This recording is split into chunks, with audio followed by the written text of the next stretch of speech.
The Meghalaya police has arrested two individuals, including the disciplinary secretary of the Hynni National Youth Front, in connection with a suspected IED blast that occurred on March 9th at the Syndicate bus stand Punjabi Lane in Maulonghat that left one person injured.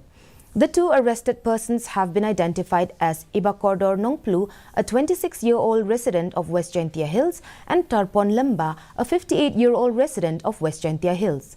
While Lamba was arrested from Dauki, Nongplu was arrested in Shillong.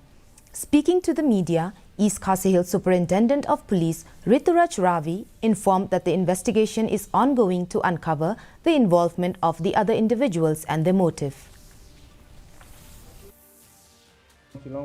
We have started our investigation. On the basis of that investigation, last night we have arrested two persons, one from Shillong and one from Dauki.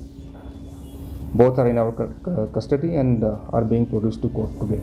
Some persons met me, but not in the capacity of interlocutor or anything. Some people met me and they inquired regarding the arrests that we have made, and the same thing that I have conveyed to other media persons and organizations.